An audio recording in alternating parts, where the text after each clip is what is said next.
Hey, what's up out there? Dave Duford at Final Expense Agent Mentor, where I help agents like you succeed in selling insurance. And in today's video, I'm kind of putting this together because I've just had a couple of great coaching sessions with some new agents of mine that came to town to work some final expense leads. And I wanted to share with you some of my experiences with them and a general idea of what I think they could do better and what you could do better to set better quality appointments. Now, this type of training is relevant for anybody that uses the phone to set appointments. It was great because I was able to catch these little things that these new agents were doing and right away diagnose them and solve them in a heartbeat. So let me kind of give you a couple of tips that I would recommend, because I know a lot of you guys may be out there, you may not have a coach in whatever you're selling, you may not have somebody observing you and looking over what you're doing to help you get better. The first thing I would suggest, this is huge, anybody that works with me, this is available. I would just do this anyway if you don't have somebody you're necessarily closely working with to help improve your sales game, is to record your appointment setting calls. There is just something so simple as to listen to yourself in a recording versus just saying what you think sounds right. The ability to self-criticize in a constructive manner, well, sometimes deconstructive too, but the ability to self-criticize in a constructive manner really is very, very strong when you just listen to yourself actually talk on the phone. It's totally different than doing it because you think as you go through the script, you're trying to keep your script right, you're trying to keep your energy high, you're trying to follow everything. You're not necessarily listening to what you're saying because your head is kind of trying to go through what the script is at the same time. But then when you record it and then listen to it later, you start hearing all sorts of things you just didn't notice. And you're like, oh man, yeah, that was horrible. Let me fix that. And a lot of times they're easy fixes. So what I'm going to talk about today is kind of the things I saw as being what I would consider basic level training fixes in appointment setting. I believe when we're coaching appointment setting is to start with the fundamentals. We want to make sure the fundamentals are in place.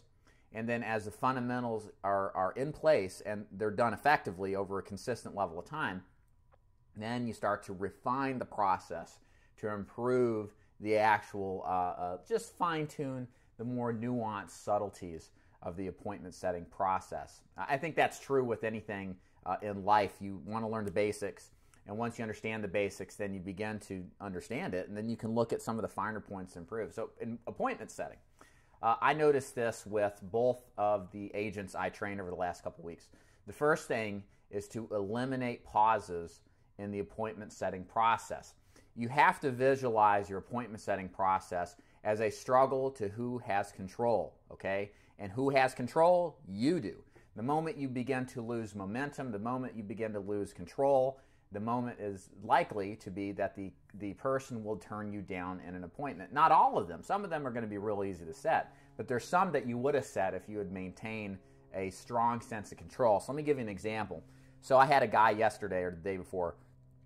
When he was setting appointments, he said, hi, my name is David, and the reason I'm calling is you replied to this Facebook form for final expense leads.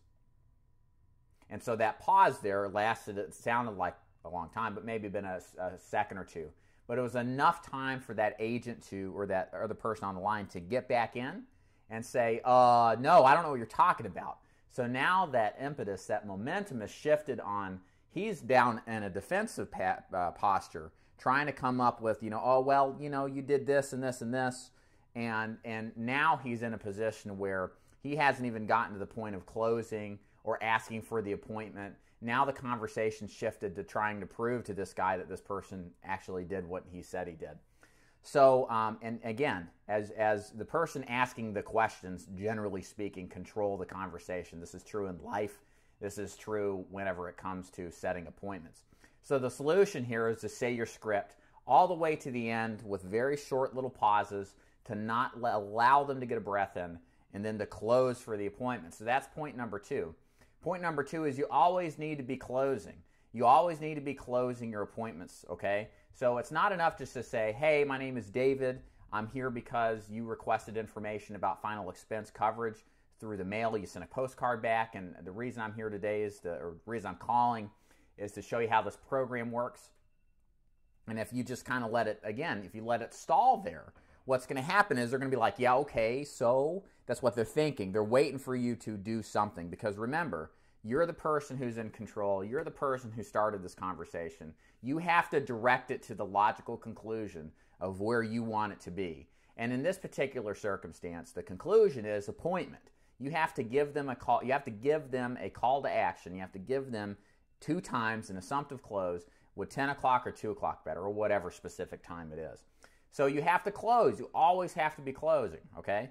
So my name is David Duford. The reason I'm calling is you requested information on our state-regulated final expense programs, and I'm calling because I'm in your area tomorrow and wanted to see if you had 5 minutes to show you how this works. How would 2 or 10 work? And then you shut up because the question has been asked, and now they're thinking, well, let me think through my schedule. You're giving them a command to come up with something. And then if they object, totally other circumstance you have to go through, of course, is you got to rebuttal that objection and expect and anticipate it. And then close that too as well. It's not enough just to say, hey, I've got life insurance already. Well, great. That's fantastic that you do. People meet with me anyway because they want to see what other great deals that are out there. All I need is 5 minutes to show you how this works, Mr. Jones. That's not enough. You're still letting it hang out there. You got to close for a time and a specific time and date to get the appointment booked. Okay, so we've talked about eliminating pauses. Okay, very important. That will improve if you're brand new. Just as you do more of these, you're going to blow a few of these. Don't worry, that's normal. But just go through the process, get comfortable with the script, and by doing is the best way you're going to learn too, guys. Okay, there's that point where you just have to pull the trigger. Understand you're probably going to screw up a few, but you'll really learn a lot from those screw ups, and then know, especially if you're listening to your recordings, where you're screwing up and how to improve. Always be closing. We talked about that. That's really important to make sure that you're always closing for the appointment. And then last but not least, you got to make sure your script verbiage matches whatever it is that you're working. So in the case of Facebook leads, let's say, my new agent was saying, the reason I'm calling today is you filled the form out on Facebook. And he had the pause in there. And so that immediately was like, what does this guy do? Who is this guy? It immediately puts the prospect on defensive, and we'll start to understandably ask questions. What Facebook form are you talking about? What do you mean Facebook form? Who are you? You know, so that's not a position of offense, it's a position of defense. So make sure you are specific. You don't have to sell the product, but you have to be specific enough with your word choices that whatever it is you're describing can be easily recognizable by the prospect. So if you use Facebook leads, the reason my name is David Duford, and I'm calling because you had requested information. You submitted a form online on Facebook about maybe 2 days ago around 2 o'clock. A lot of these will have timestamps, so you can use that and then go into your script. Same thing if you're using direct mail. If you're using a direct mail piece, they're highly recommended that you use the same kind of opening first sentence scripting or whatever the descriptor is in the first sentence of that direct mail piece as the line that you use in setting the appointment. Because if you look at stats on people who read body copy or who read advertisements, most people just read the headline and then skip to the end. They read the headline, they'll read the end, like the PS, okay? And then they'll read the first paragraph, but probably more commonly than that, the first sentence, okay? So the direct mail piece, if you think about your direct mail piece, it probably says something like, you may qualify for a state-regulated program to pay for your final expenses. So you want to use that script to some extent because that's going to be the most recognizable out of what maybe had called these people into interest to fill this form out and send it back. So scripting would be here, you know, hey, this is Dave Duford. I'm calling about the postcard you sent in. It was talking about state-regulated final expense programs, and the reason I'm calling is I'm in your area tomorrow, blah, blah, blah. So you can see I just used that exact script. Maybe you're using the 255 government benefit program. You can definitely mention that. You work it into that same script. The process stays the same. The rest of the script stays the same, except that one portion at the very end. And then, or if you're using a Walmart gift card lead, you know, same thing. You can use the bribe element, as that was probably an important reason why they sent that card back. So to conclude with this video here, guys, these are basic improvements you can make, and the only way you're going to find out if you're really doing this is if you listen to yourself doing the appointments on recording, okay? I help agents do this. This is why Now, if you work with me, I have an intensive coaching program where you come work with me. It is optional. It doesn't have to be done, but I highly recommend it. You come to me, we work leads, I observe you. Of course, I'll do a presentation for you. I'll coach you on appointment setting, and then I let you loose and then see on where you can improve in your process of setting appointments, where you can improve on your process of door knocking your leads, where you can improve on your process of selling. Because again, coaching and training is critical to your success. I can't say it enough. I've seen new agents come into this business and a lot of them flop out, not because they don't have the capability, but because they didn't have the resources necessary to overcome some of these simple mistakes that a lot of people make. They don't even know they make. But with a third party, they can easily identify them, overcome them, and make a lot more sales, set a lot more appointments, and be a lot more financially successful than they otherwise could have been. If this is something you're interested in, I highly recommend that you go to my website at feagentmentor.com, click on the contact box. I'll be happy to send you some information on how the program works. In conclusion, my name is Dave Duford at Final Expense Agent Mentor. I do hope these tips and strategies helped you out.